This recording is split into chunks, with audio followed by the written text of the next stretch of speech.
you very much. First, I would like to thank the organizers for inviting me here to give this speech. So thanks a lot for bringing me to Japan to present some of our scientific findings. ご紹介ありがとうございます。まずはじめに冒頭にありまして、今回日本でこのような機会を与えていただきました主催者の皆様に御礼申し上げます。このような科学的な話を皆さんと共有できる機会をありがとうございます。So my name is Jeroen van der Sluijs, and I work at Utrecht University. By training, I'm a chemist, but the last 20 years or so I worked on risk assessment of all kinds of new and emerging technologies. And one of these technologies is the systemic pesticide. And here in this middle graph you see nice seeds, corn seeds. And normally corn seeds are yellow, so these are red because they are coated with gaucho, which contains imidacloprid as a toxic stuff. So it's in the coating of these seeds. はい、私はですね、このヨルン・バンデル・スラウスと申しまして、ユトレヒト大学から参りました。もともとは科学者なんですけれども、この20年はですね、さまざまな新しい台頭してきている技術に関してのリスク評価に関わってまいりました。本日は浸透性農薬についてということでお話を申し上げますけれども、こちらの写真をご覧いただきますと、真ん中の写真、このトウモロコシの種なんですけれども、実は黄色のところが赤くなっているのがプラスになります。これはガウチョ、ユミダクロプリドで、コーティングを被膜をしているということでこのようになっています。Yeah, to give an idea of how toxic this new chemical is, the amount of toxic in one seed is enough to kill 200,000 bees. So here you see an example in Slovenia, when they're sowing the corn. We saw many bees dying, so here you see the dead bees in front of the hives. And if you calculate 200,000 bees, that's about 5 beehives. So one seed can kill 5 beehives. で、このですね、このイミダクロプリドがどれくらい毒性が高いかという話なんですけれども、このトウモロコシの被膜に使っている量だけで20万匹の蜂を殺すことがあります。この右側の写真がスロバキアで撮られた写真ですけれども、このトウモロコシの種をまく時期に合わせて撮ったもので、その時に蜂が次々と巣箱から落ちて死んでいる様子を写したものです。20万匹と申しますと、この巣箱で5つの巣ということになります。これだけの量を殺せるということをしています。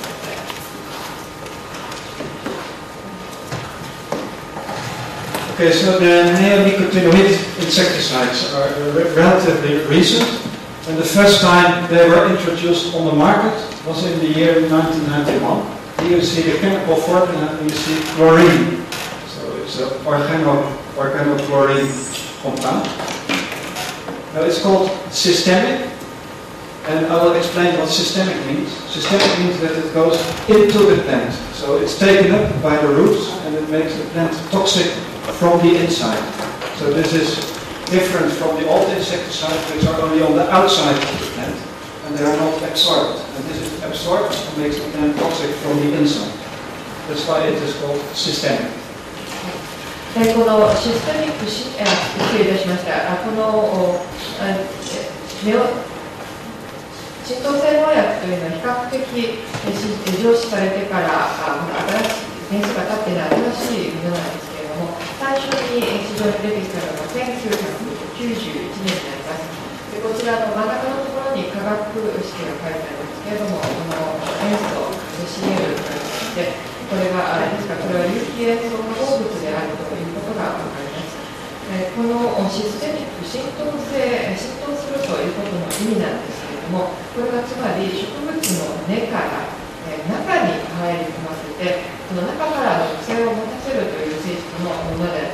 ですから従来の農薬であればこの上についている上にその特性のあるものを作っているだ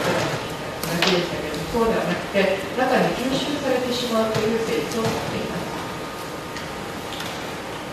Okay, so this is Mr. Shinzo Kagabu, and he invented imidacloprid, the first neonicotinoid insecticide. And in the year 2010, the American Chemical Society gave him an award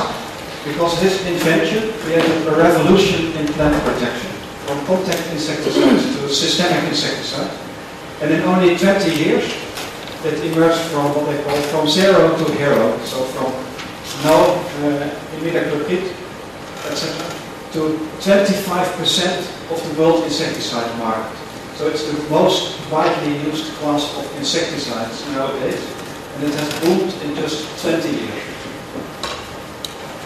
でこの写真の方ですけれども、これが高口晋三先生で教授で、彼がですね、このイミダクロプリド、ネオニコチンノイド系の農薬のイミダクロプリドを最初に発明をした方になりまして、2010年にこの功績を認められて、アメリカ科学会アグロケミカル研究国際賞を受賞していらっしゃいます。この植物保護に関して非常に革命的な変化を起こしたということで、浸透性農薬というものが表彰されたわけでありますが、この浸透性農薬というのは、もともとはゼロだったものが、この20年で飛躍的なゼロからヒーローということで、飛躍的な成長を遂げまして、今やこのミドプロプリスというのは、この中農薬の 25% を占めるケアを行っておりまして、20年で非常に幅広く使われるようになります。So we're now starting to see the impact of this revolution in plant protection. And we see also a lot of problems with the world's pollinators. Here are just a few examples of recent publications. For instance, here is a report from the US, United States, on the problem of colony collapse disorder, so the strange disappearance of the bees. And it's a recent phenomenon over the last 7 years or so. そうして幅広く使われるようになりまして、それとともにその影響、この植物保護の革命による影響といったものも目に見えてきたわけでございます。まず例えばこの花粉媒介昆虫におけるポリネーターにおける問題というのが見られるようになりました。こちらのスライドで紹介しているのはそのうちのほんの一例でございますけれども、上の方はですね、このアメリカからの報告でありまして、この7年間で見られるようになってきました CCD オープンインターの崩壊についてしているものであります。Here's another example. It's a report from the United Nations Environmental Programme. It's an early warning report on the problem of honeybee disorders. And in this report, it was issued just 1 year ago, there's also an explanation that it has many different causes, but one of these causes clearly is the new insecticides, the systemic insecticide. こちらの次の例で挙げておりますのが、国連環境計画から出てきた早期警告の報告でございます。で、この1年前に出たものなんですけれども、これはですね、このミツバチのコロニーにおける非常な問題について報告したものであります。で、どうしてこのような問題が起こっているのかという理由がいくつかありますけれども、そのうちの一つは新しい殺虫剤農薬であるということが挙げられています。Well, it's not the only cause, because here's another study which shows that the trend of decline in pollinators is longer and started long before the systemic insecticides came on the market. But then we see also recent studies showing acceleration of the decline. So it goes much faster. And this is a very alarming study from the US. And it shows that in the whole of Northern Americas, there was, in just 20 years, there was a 96% reduction in the bumblebee population. So 4 bumblebee species that were very common in the US have disappeared in just 20 years, and only 4% is left. しかしながらこの浸透性農薬だけがこういった問題の唯一の理由ということではありません。浸透性農薬が常習されるずいぶん前からこういったポリネーター、花粉媒介昆虫の減少という傾向が見られておりました。しかしながら今我々が目の当たりにしているのはその傾向が加速しているということであります。非常に、そういった警告を発している研究として、北米に関する研究がこちらにあるんですけれども、ここで述べられているのは、この20年間に非常に一般的にいたこの花鉢が 96% 減少して、今だった昔に比べて 4% しか残っていないということが報告されております。Now, for these authors, it was a big mystery what could explain the rapid decline. So, such a big loss in just 20 years. So, they speculate, but they don't know what it is. They think genetic base, or what else can it be? Habitat loss, perhaps. So, if you go to the next slide. しかし、今このレポートの中で実際にこのような急激な現象がどのような理由によるものなのかということは非常に首をかしげているわけなんですけれども、この20年間で非常に大きく減少したことについてさまざまな推測がされています。遺伝子的な問題ではないか、または生息地が失われた問題ではないかということが推測されているわけであります。This year, in the scientific journal Science, which is the top scientific journal, a new study was published about the impact of imidacloprid on the queen production of bumblebees. Now, bumblebees, the colony doesn't survive the winter, only the queen. So the amount of queens that the colony produces before the winter is very important for how many new colonies can be emerging in the next spring. Now, normally a colony produces 14 new queens that all go into the winter, and then some will survive and be able to settle a new colony in the next spring. But when you apply imidacloprid and expose them to field realistic levels of the residues in the pollen and in the nectar, then you see an 85% reduction in the production of new queens. So instead of 14 queens, on the average, they only produce 1 or 2 queens. And that's too little to survive. So this may explain what we saw on the previous slide. 次のスライドですけれども、これが先ほどの問題に対するある程度の回答を提供する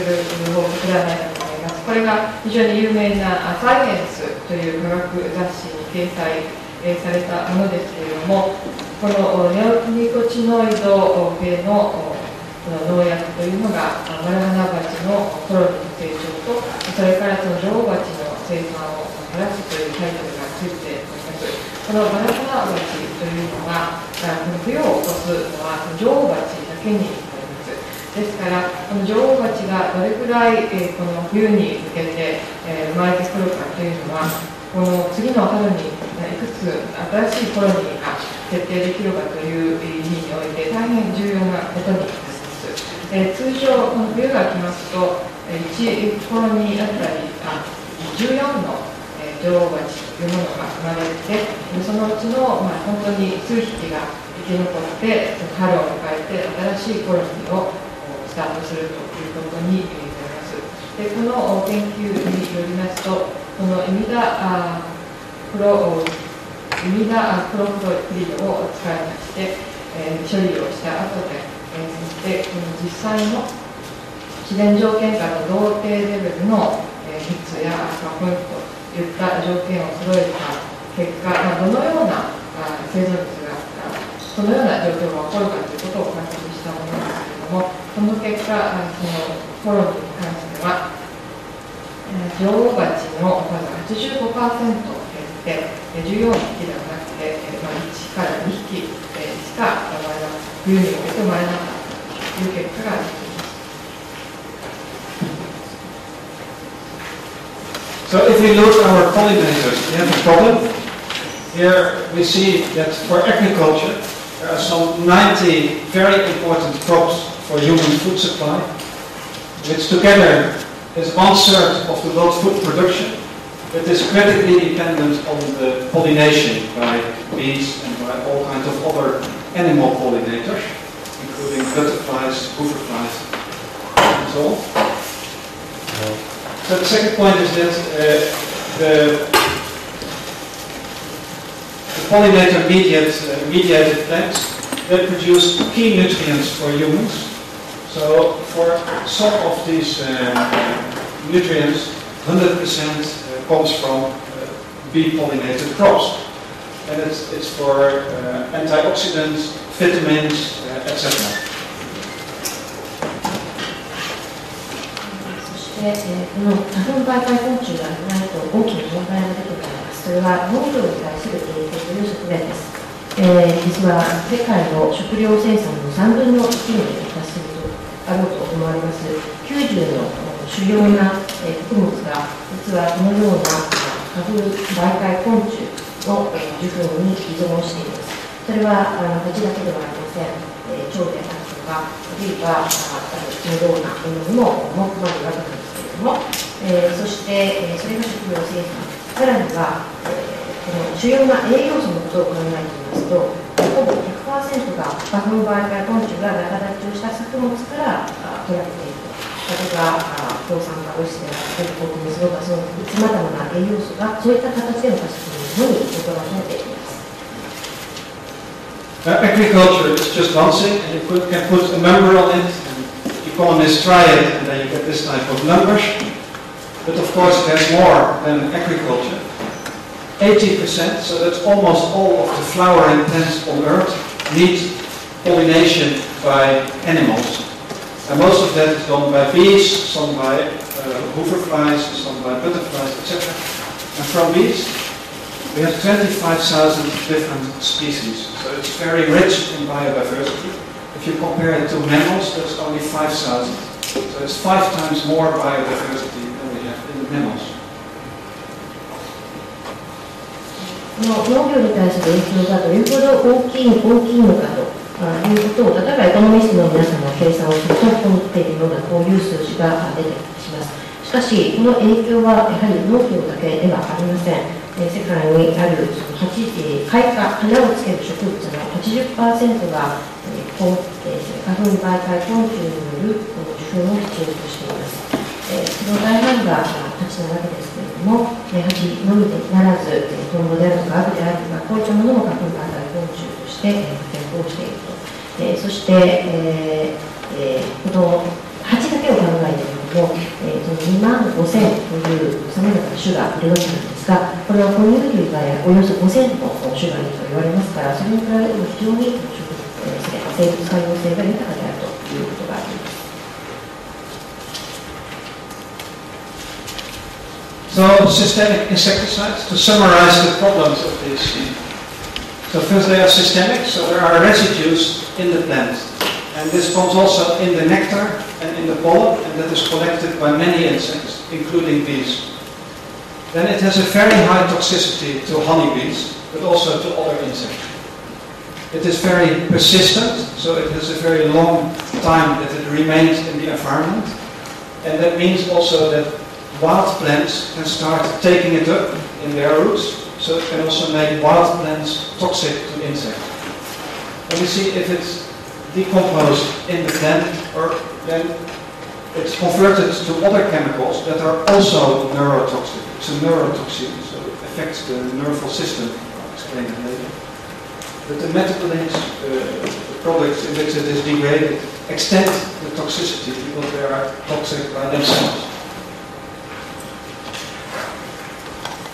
その問題点を少しまとめてみたいと思います。まず、この浸透性の殺虫剤というのは、その植物の中に土壌等の中に長く残留をします。そして花の蜜あるいは花粉を汚染します。これが蜂等によって集められるわけですから、このミツバチにとっても極めて特性が高い。そして土壌に長く残留する。それからこの土壌から野生の植物に関してもやはりこの農薬を吸収して毒性を持つことになってしまう。また代謝物も結局はそのインダクタプリンなどと同等の毒性を持つに至ってしまいますので、毒性全体が残留するその期間というのがさらに延長されます。また他の農薬との相乗効果もあります。これについてはまた後に詳しくお話をしたいと思います。So, when we look at impacts on the bees, then we see problems with acute effects, like we saw in your presentation with the map of Japan, with all the losses of the colonies during the spraying of the rice field. That's what we call acute. So, the effect is within 48 hours after the application. But then we also have sublethal and chronic effects, which come from extended exposure over a longer period of time. Then we have synergies with other pesticides. That means that they amplify each other's toxicity, so that together the effect is more harmful than each of these apart. So the sum is more than each factor alone. But also synergies with other pathogens, like the viruses, the nosema, infections, all kinds of infections and diseases of bees are also amplified by this exposure to non-directly lethal dose. So overall we see it's a major weakening factor of bee colonies, especially the extended exposure over a very long period of time. この蜂に対する影響を考えてみますと、まずはこの急性の影響があります。これは先ほどの発表者の方も日本の地図を示しながら、この水田、稲の花の開く時期にどのような形でコロニーが消失したかというような話をされていたと思うんですけれども、これはやはりそのインダクトプリドあるいはそのネオニコチノ系の農薬を使用してから48時間後以内ぐらいに発生するであろう急性の影響であります。さらにパティシ的影響と慢性学力という問題があります。これはすなわちより長期間にわたって、インダクトプリドに、暴露された場合の影響ということであります。また他の農薬とのその相乗効果でありますとか、農薬ではなくてもノゼマ微胞支柱あるいは、羽の変形するその変形病ウイルスなど他の病原体との相乗効果も出てまいります。こういった形で問題が増幅されているということがありまして、全体的にミツバチのコロニーを弱体化させる重要な要因になっている。これはやはり長期間にわたる活動が行われているということが大きいかと思います。So here we see the toxicity of different pesticides, and it starts with the old pesticide and ends with the new ones. So DDT, the one from Silent Spring, there you needed 27,000 of nanogram to kill a honeybee, and of imidacloprid you only need 3.7 nanogram. So if you compare the two, the difference is a factor of 7,000. So it's 7,000 times more toxic compared to DDT.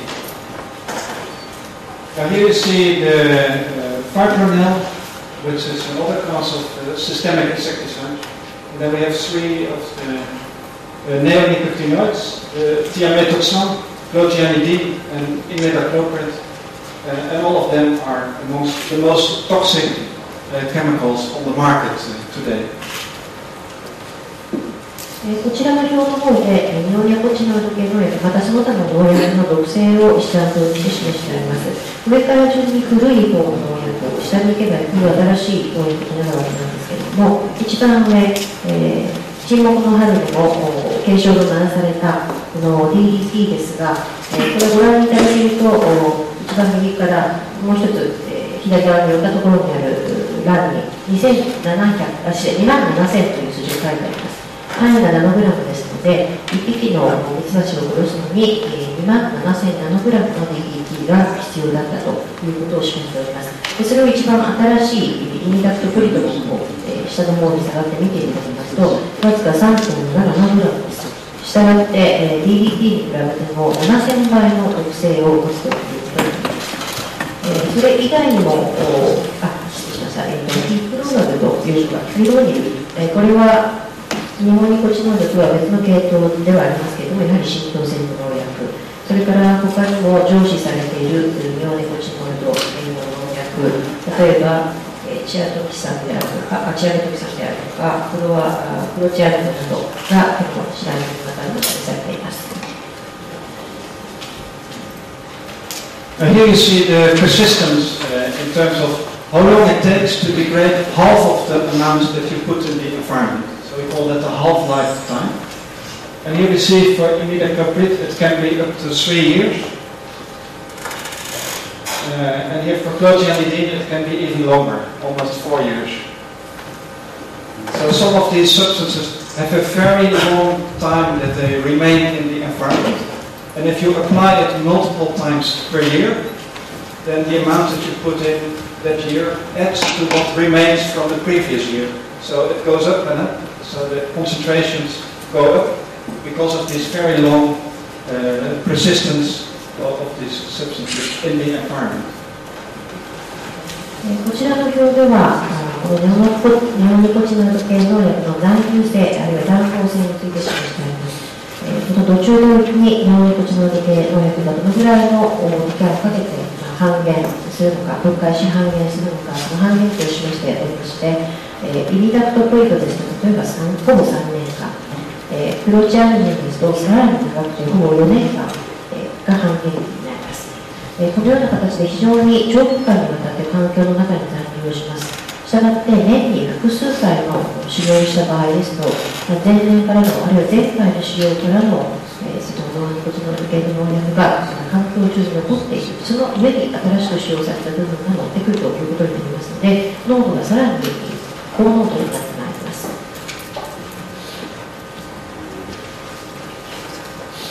Now, I told in the beginning that it's now 25% of the world insecticide market, but it's also the fastest growing class of insecticides.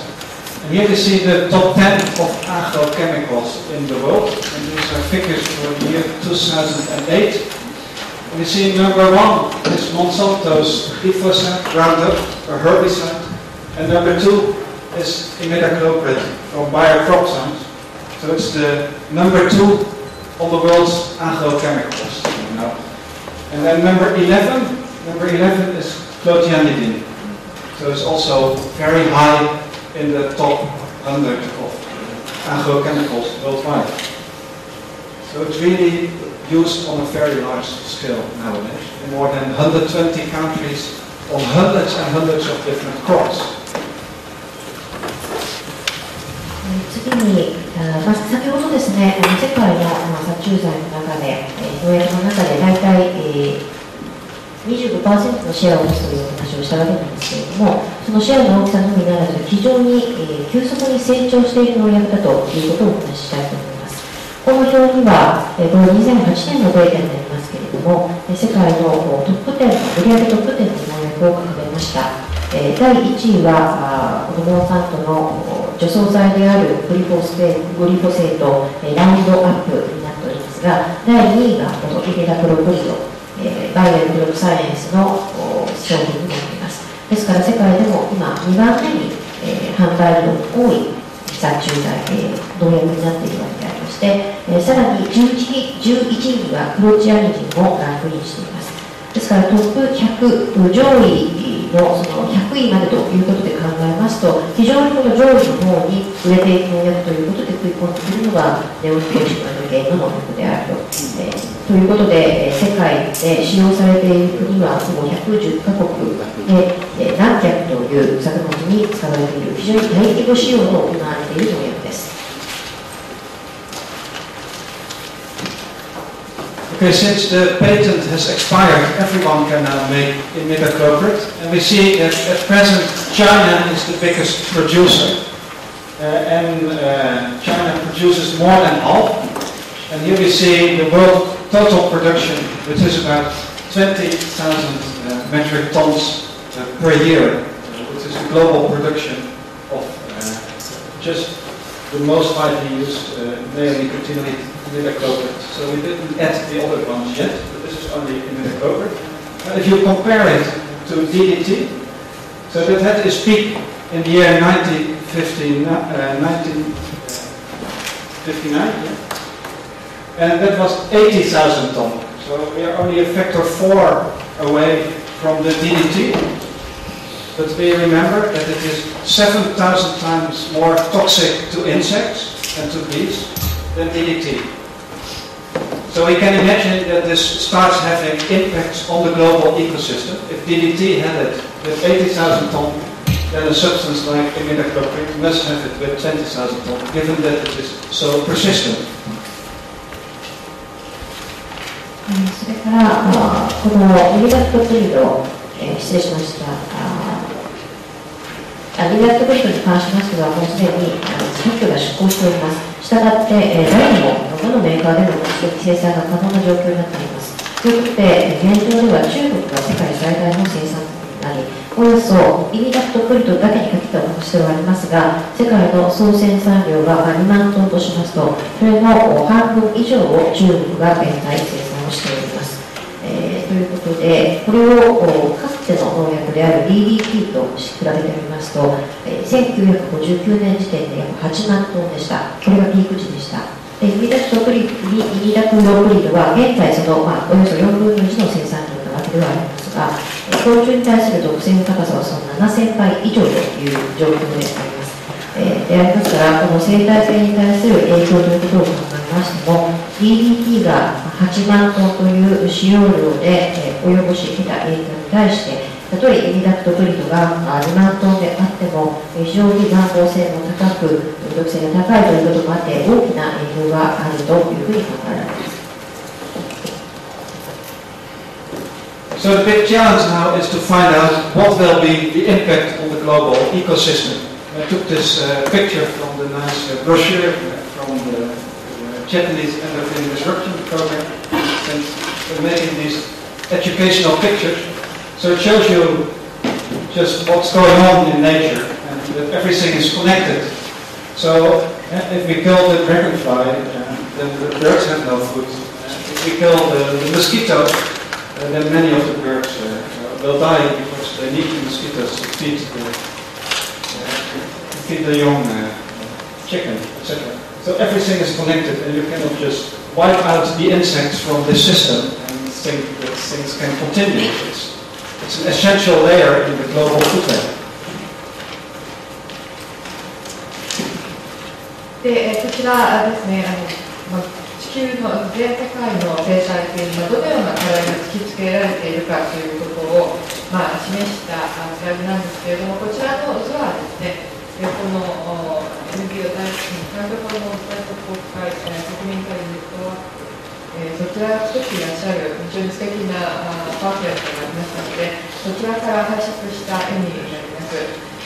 ご覧のように自然のさまざまな生き物というのは全てつながっているということが分かります。トンボを殺せば、そして蚊を殺せば、鳥やこ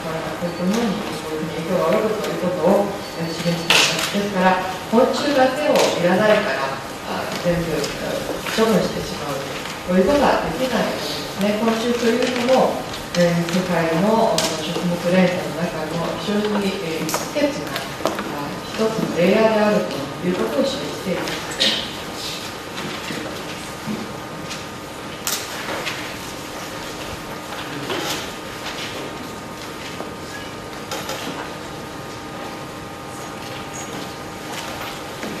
So what we will do is make an integrated assessment under the auspices of the IUCN task force on systemic pesticides. So we will try to get the full picture of what is going on with these insecticides. So we will look at the use, how much is used, the trends, how does it change over time, when did it start accelerating, applications, how and where is it used, on what crops, on flowers, on vegetables, on rice, etc., on pets. What's the mechanism? How does it behave in the environment? Where does it go once it is out there? How get different organisms exposed? The bees, the bumblebees, the butterflies, etc. はい、それで、我々はこの統合評価ということをしてですね、全体像を把握しようということを試みているわけです。そしてその最後にはIUCN の浸透性農薬タスクフォース、そういった組織があるわけであります。このどういった内容を見ていくかということなんですけれども、まずは使用量、どれぐらい使っているか、それからどのような傾向が見られるか、例えばどれぐらい出すとどういった変化が出てきて、いつ頃からそういった影響というのを観測するかといったところですし、またはどこでどのように使われているか、その使用についてもどういった作物、花、野菜でも、稲でも、またペットという対象があるかもしれません。どういう形で使われているかということを見るのと、あとはこの4515のメカニズムといいますか、基調といったものを見ていきます。そして、例えばこの4515がどういったものが話されているか、土壌もそうですけれども、それだけではなくて、ミツバチであるとか、花虫、蝶、そういったものがされて暴露されているかということを見ていきます。Okay, the next step is to look at the impacts on all the what we call non-target species. So the species for which the insecticide was not designed. So all the beneficial insects, for instance. And we divided it for our analysis in the pollinators, non-pollinators, and all the other invertebrates, the animals that have backbones. And then the non-human vertebrates, like the birds and reptiles and what you have. And here it's also indirect effects, because if you lose the insects, you lose the birds that feed on insects, and you lose the bats that feed on insects, etc. So there are also secondary effects involved.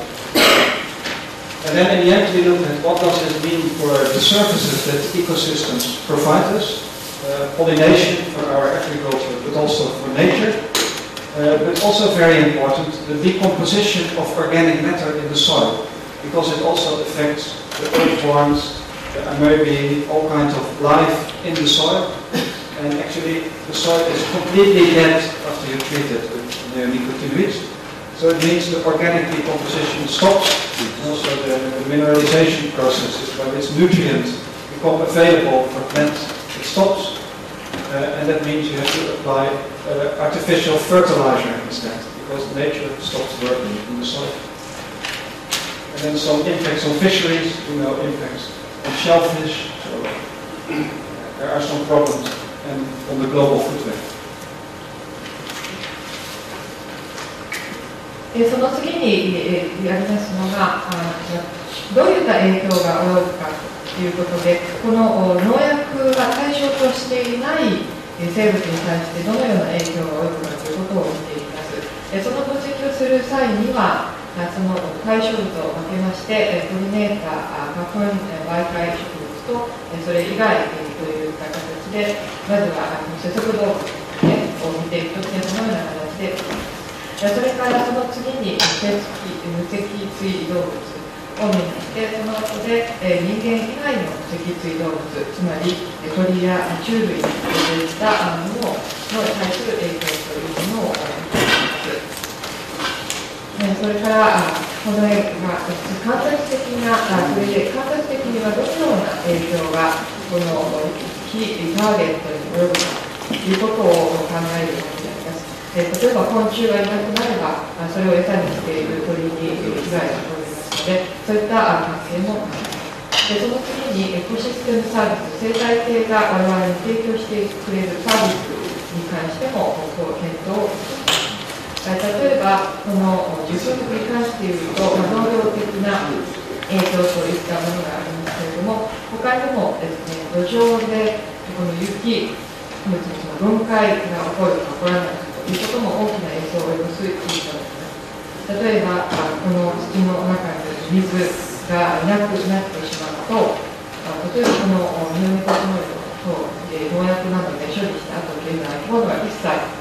いなくなって土壌が死んでしまいますので、そうしますと土壌の中での分解といったものが起こらなくなり、そしてその結果ミネラルや栄養物質といったものが植物に対して提供されなくなり、そうとしますと人工肥料に頼らなくてはいけなくなるという状況に陥ります。このようにこの食物もこの後その次この後他にもですね農漁業、例えば貝などにも影響があります。このように全ての食物もどのような影響が与えられるのかということをお願いします。So for all these impacts that we will look at with our group of some 35 experts from many different countries together in the task force, so we sort of developed a scheme to evaluate the evidence. And the scheme goes beyond reasonable doubt all the way to a hunch. And in between we can have reasonable grounds for suspicion, clear indications, substantial credible evidence, clear and convincing evidence, or beyond reasonable doubt. So it's a way to evaluate the strength of the scientific evidence for a link between the systemic insecticides and, for instance, honeybee decline, or the systemic insecticides and the decline of birds. So for birds, we may have a hunch that if you lose the insects, you may lose the birds. But we have no scientific studies that show that the link is real, but by reasoning we can say, we can argue that it's plausible that there is a link. More research. But for others, like with the spraying of the rice fields, that you have immediately dying colonies, that is beyond reasonable doubt there is a one-to-one link between the spraying and the dying of the bees. So their evidence is very strong and convincing, and it's clear that if you do it like that, you get a lot of problems with the bees. Now some of the other things are more in between, but this helps get some clarity in where the science is in understanding this problem, where we need more research, and where we can already act to go on. And maybe from here we may have enough evidence to say we need a precautionary approach.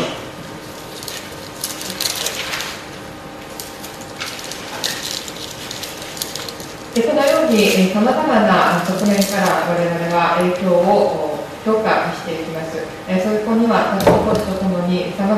からの35名の専門家の協力をして評価を行っています。その科学的なエビデンスを評価するためのスキームといったものを作ったんですけれども、これがこちらになります。このエビデンスを評価する際に、この基準としては段階的に合理的な疑いの余地がないというところから、一番下は勘であると直感的なものというレベルまで分かります。その間にあるのが明確で説得力のあるエビデンス、相当に信憑性の高いエビデンス、明らかな証拠、合理的に説明できる疑い、そういったレベルがこの中に入っています。で、そのような形で問題を合理的に見ていって、そしてこの科学的なエビデンスをどのように評価して、そしてこの浸透性農薬と、それから土の減少、それから鳥の減少といったものがどのようにリンクしているのかということを見てまいります。例えばこの鳥類の減少という鳥の減少ということで言いますと、まだ評価レベル的には直感的なものかもしれません。しかし昆虫がいなくなれば鳥にも影響が及ぶということは非常に合理的に考えられますので、そこには当然関係があると合理的に結論を付けられるのではないかというアプローチができるわけです。他には先ほど出たような水田への還付といったものは直接的に蜂のホルモンに影響を与えて蜂を殺してしまいますので、この還付とそれから農薬の還付と蜂、ミツバチの間には合理的互いの余地がない関係があるということがあります。でこのことによって非常に明確な問題を明確にして、そしてこの科学的に我々はどこまである特定の事象について理解ができており、またどこの分野でさらに科学的なエビデンスが必要なのか、またどの分野ですでにアクションが取れるのかということを明確にしていきます。そしてこのクリアインディケーション、明らかな兆候というそれ以上の明確な確信がある場合には予防原則に基づいたアプローチを取ってまいります。So as we saw in the previous presentation, Netherlands is number 3 in the most highest levels of pesticides per square meter. So the Netherlands is a nice test case for what the impacts are. Here we see a map of the Netherlands, and on the map are dots where the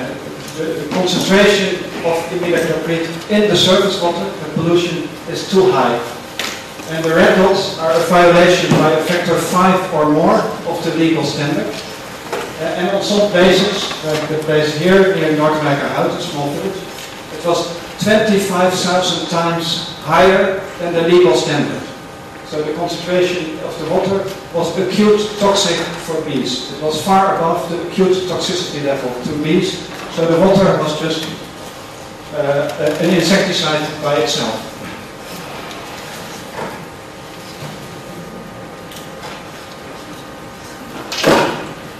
Okay. でこちらですね、先ほどのプレゼンテーションでもありましたけれども、このオランダというのは農薬のこの使用量で1平方メートルあたりの使用量が第3位ということで、影響を調べるには非常にうってつけの国になります。でこちらにご示しておりますのがオランダの地図ですけれども、いろいろなこの丸印というのが見えるかと思います。でこの色によってですね、この濃度というのがイミダクトクリドの競争水における濃度というのが示してあるんですけれども、一番赤い度合いが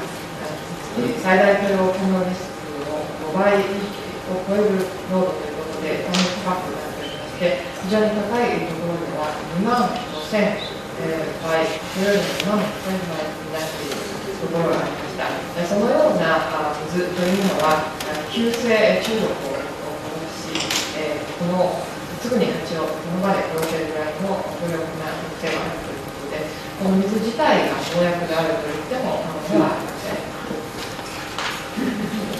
The major problem is that the pesticides are inefficient because only 1.6% up to 20% of the insecticide actually goes into the plant where it should go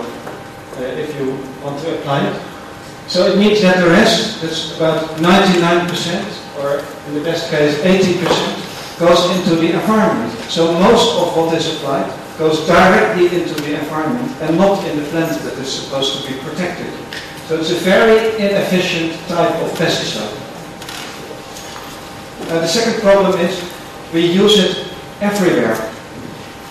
because it's on the seed. So in every field where we grow corn, we have the pesticide present. In the past, you only act when there is a plague, and then you go and spray to fight the plague. And in all the fields where there is no plague, you don't use pesticides. But with systemic pesticides, you use it everywhere, prevent it, because you apply it long before there is a plague, so that there cannot be any plague in the future. So it's a crazy concept, because it means that now every inch of land where you have agriculture, you use these pesticides, and in the past it was quite different from that.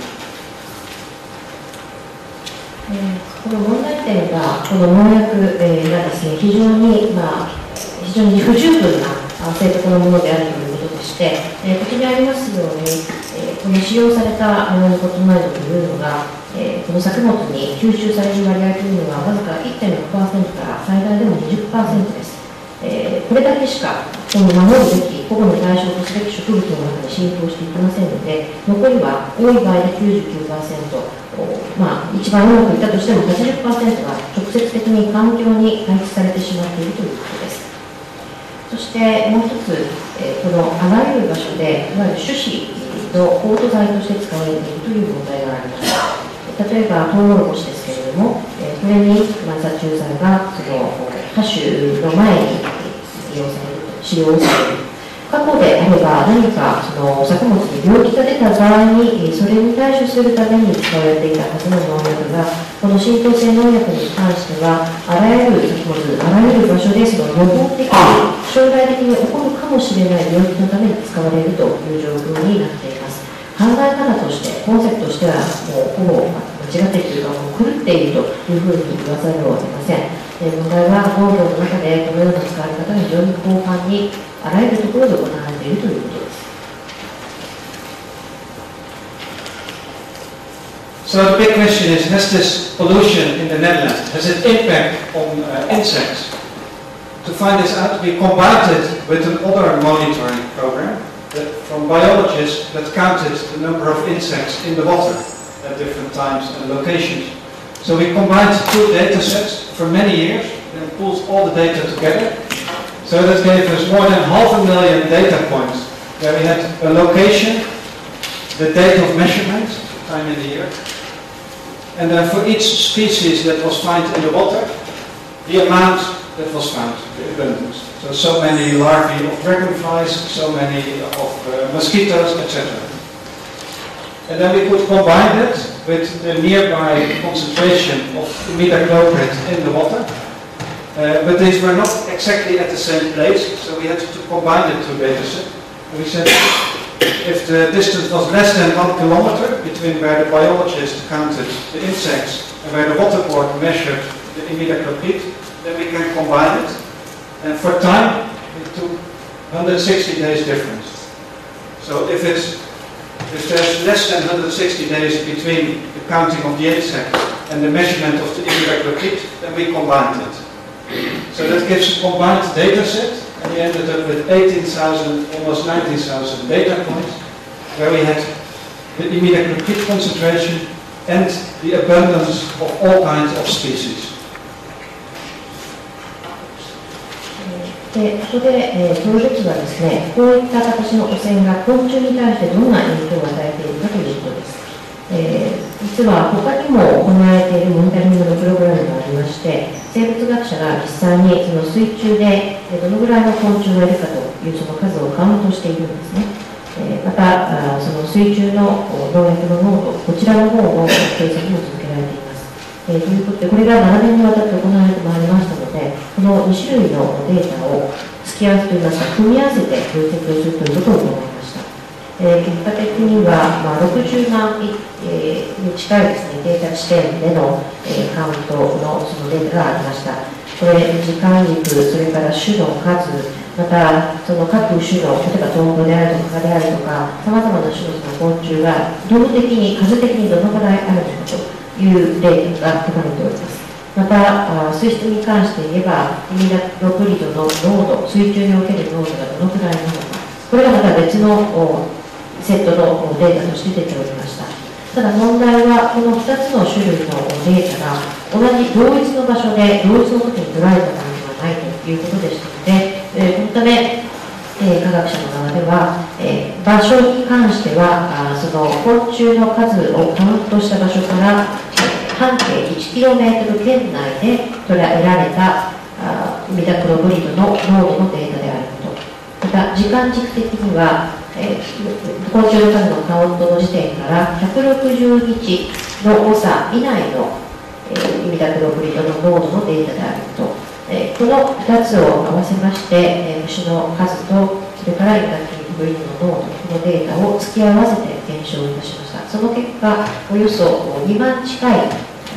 地点でのデータが得られまして、これによってどのぐらいの昆虫の種がの量が存在するのかということを検証いたしました。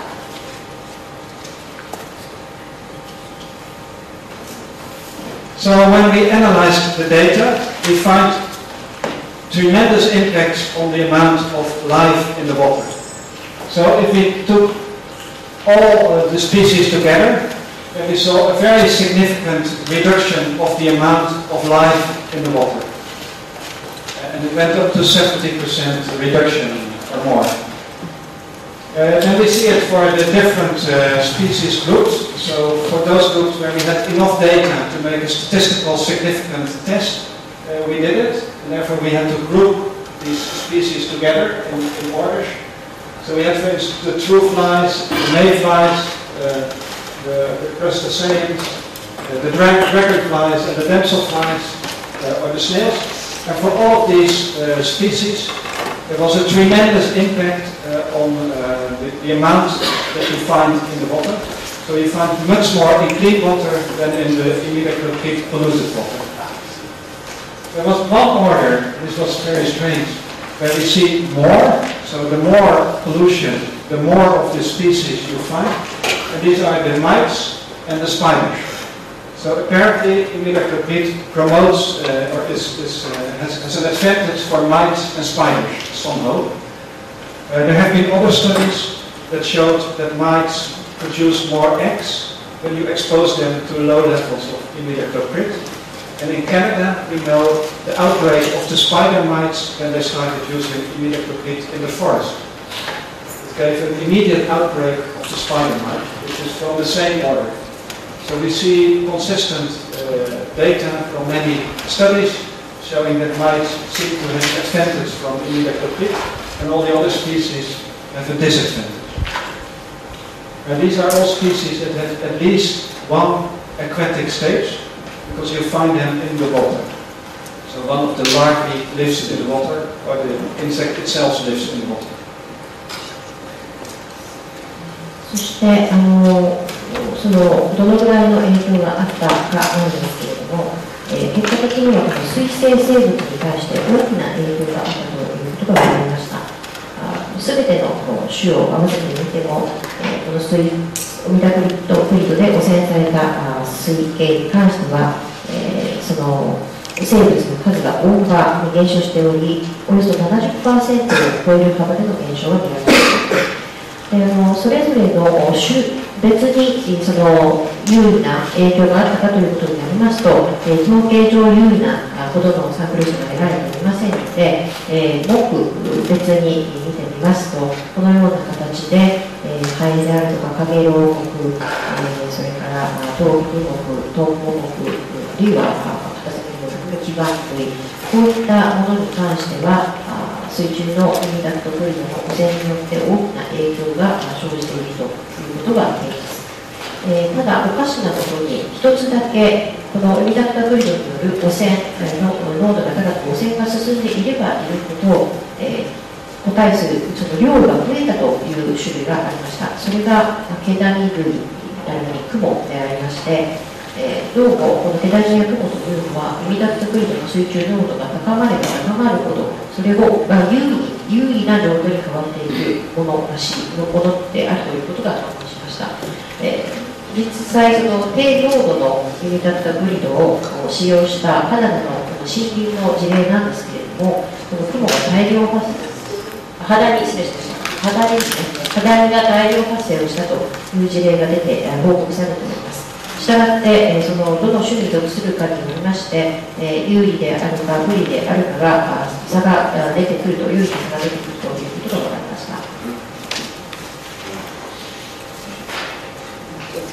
Here you see some graphs from the data set, and the upper one is for the amphipoda species. This is one example. This is all the amphipoda pooled.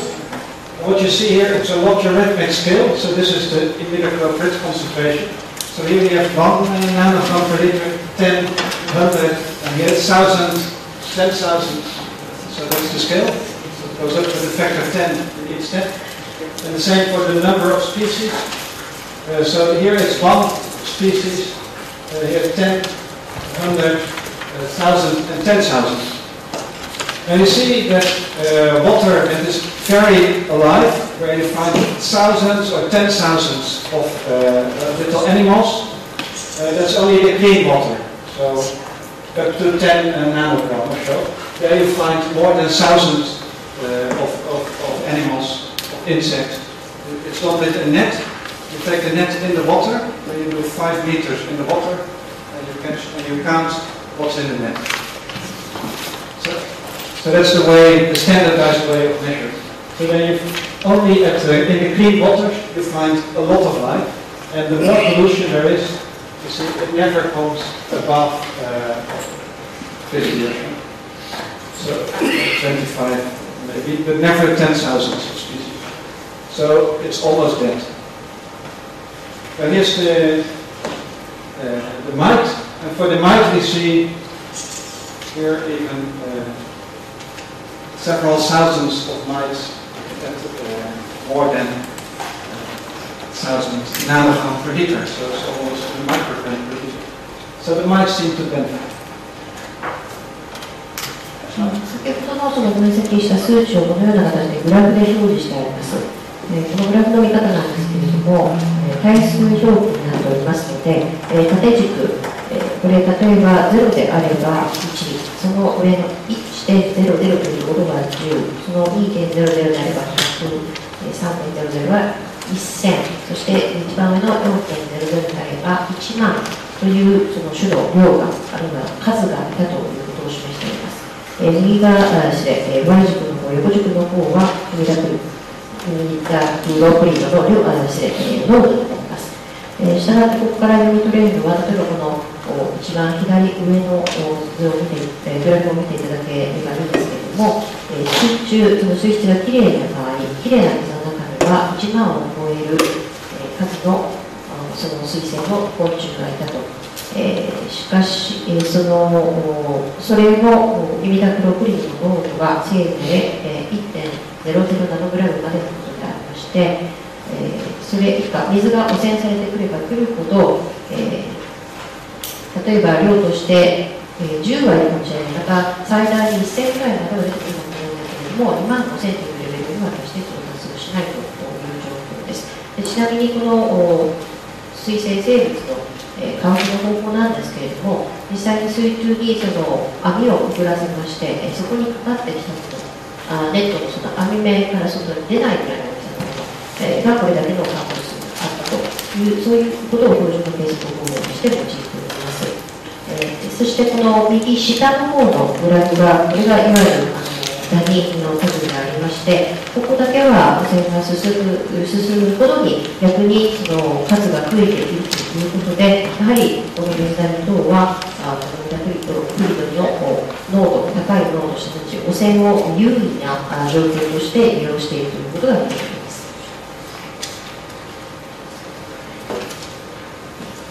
So here we see all the data combined, so for all the species together. And then it's grouped in two groups. All the water samples that are polluted above the standard, and all the water samples that are clean below the standard. And the standard was 13 nanograms. And we see it the same pattern in the other years. Right? If we combine all these years and we group it in clean water and polluted water, then we see in the clean water, on the average, we have 50 species in the net. And in the polluted water, only 50. So it's a 70% drop in life in water from the pollution. And this is in half of the Netherlands. So half of the Netherlands, we lost 70% of the insects. And then we can start wondering, is that also the reason why the birds disappear? Like the sparrows, the black-tailed godwit, and the important birds that all critically depend on insects when they feed their chicken. Because they may eat other things, but the chicken only eats insects, nothing else. It's the only source of protein for the chicken of some bird species. So these are endangered because they have such big drops in insect ranges. But that needs more research to prove that. This we show that it impacts the insects. That is now clear. And then the next step is, what does it do with the birds? この分析しましたものですけれども、データをすべての種合わせて2つのグループ分けにして表示をしています。これは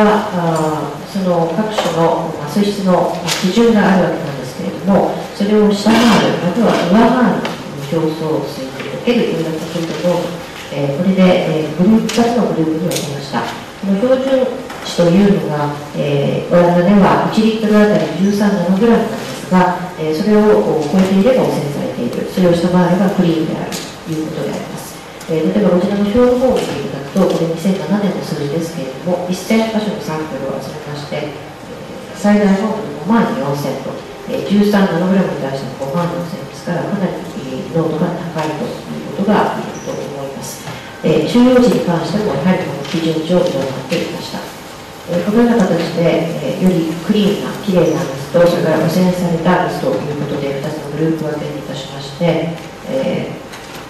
こクリーンな方になった50の種類、これが汚染された水の中では7割程度減少していました。で、オランダの方半分の水系で表層水がこのような形で汚染され、さらにそれによって昆虫の水生の昆虫の数が減っているという状況だったわけです。これがまさに鳥が喪失、鳥の喪失が起きる原因だったのではないかというふうに考えられております。ツバメであるとか、あるいはモズ、レスズメなどそうしたよく見られる種類の鳥が失われている。で、鳥というのは昆虫以外に食事をするその餌となるものがありませんので、やはり昆虫の存在というのは調理の時には重要な場合です。これを証明するためには、科学的に証明するためには、さらなる調査が必要とはされますけれども、今後、この水生生物に及んだ影響が果たして鳥類にどのような影響になって跳ね返ってくるかについて、非常に懸念される一部であります。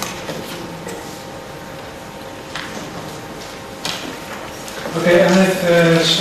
3 minutes left. Still many slides, so I will skip some, I think. はい、あと1時間3分なんですけど、たくさんまだスライド残っているので、ちょっと飛ばしながらやっていきたいと思います。Yeah, so there are different effects on honeybees. What is especially important is chronic intoxication. So I'll skip a few and then go to the chronic intoxication. で、ミツバチに対する影響というのはいろいろあるんですけれども、ここに書いてある通りですが、その中でも一番重要なのが、慢性的なプロフィル中期ということなので、ちょっと他のものを飛ばしまして、そのクロニックイントキシケーション、慢性中毒をここに取りたいと思い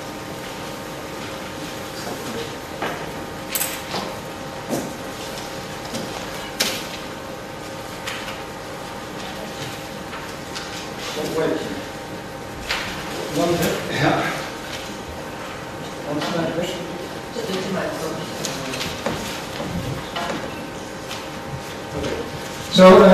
before I go to chronic intoxication, one other thing, we are also concerned that it spreads into wild plants. For instance, into trees that flower, and this is the willow tree, and you see it's near water. And here you see a bumblebee taking pollen from the willow catkins. It's a very important source of pollen in the spring. And if the tree drinks the polluted water, it can have polluted pollen and intoxicate the honeybee or the bumblebee. この慢性中毒に話す前に、ちょっと一番だけこのスライドをご紹介したいと思います。我々が持っている懸念の一つにですね、この野生の木、特にその花の咲く木などに対する影響というのがございます。例えばこちらはスタリアナギの木ですけれども、すぐ近くに水があるのが分かると思いますが、ここにですね、花が咲くと花蜂が来て、貴重な実のための花粉を取りに来るわけですが、この花木自体が汚染された水を吸収しているということを考えますと、そこからこの花蜂に対して汚染が進むということはできます。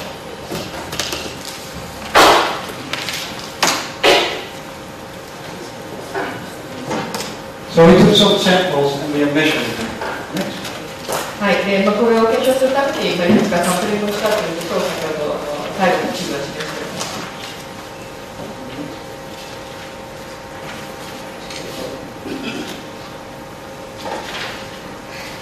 So last comment on the chronic toxicity.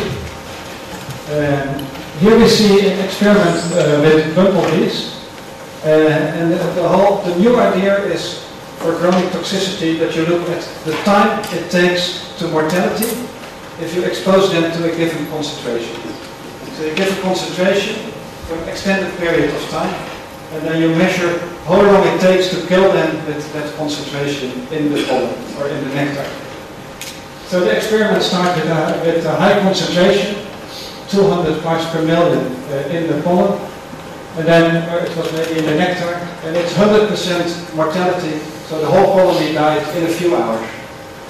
Then we go to factor 10 lower, and we had 100% mortality in 2 weeks. Then we go to 2 ppm, so that's order factor 10 lower, so you have a factor 100 lower than here. And then it takes 2 times as long to kill the colony, so 28 days. So you would expect 10 times lower, it takes 10 times longer.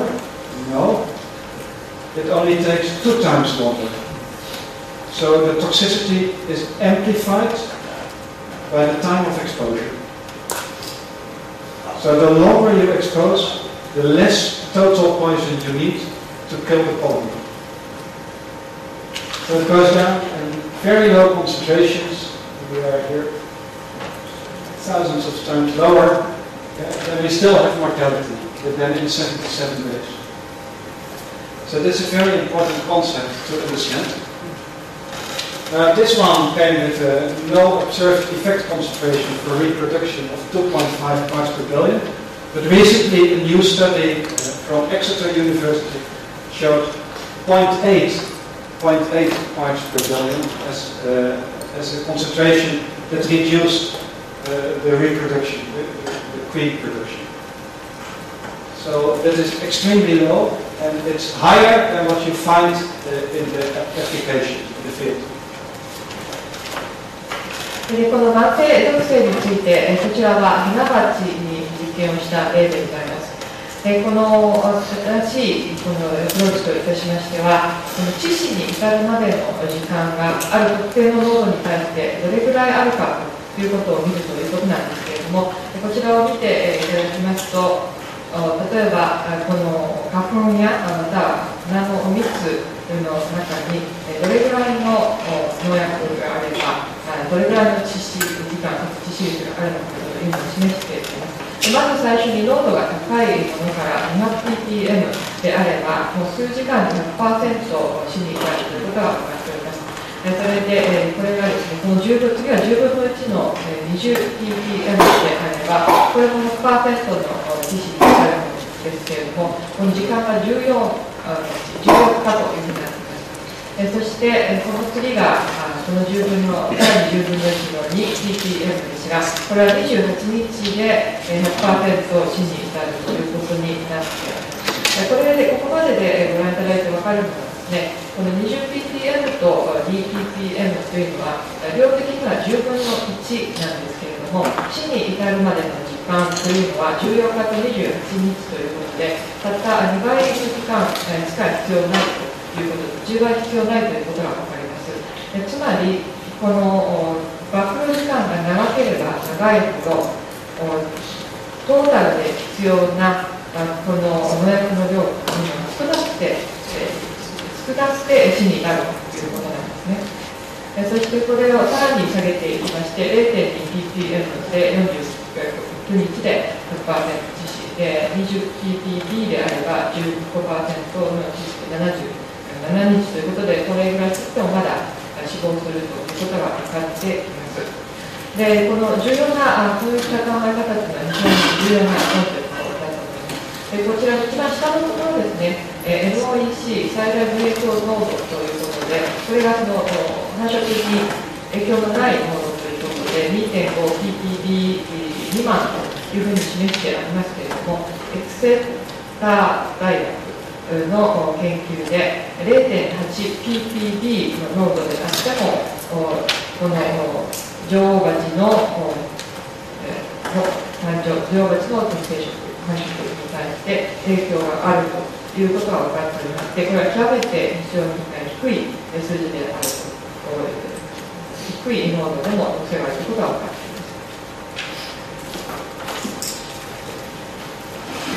ます。I think I have to stop because we're